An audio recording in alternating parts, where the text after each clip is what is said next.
Hello learners! It's great to see you again.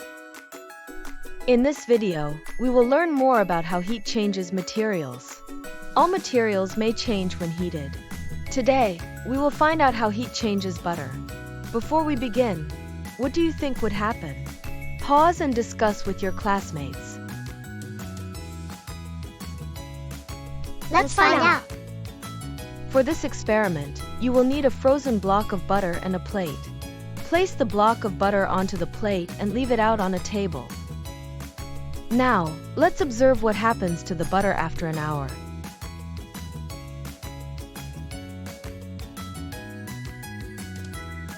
Pause and observe.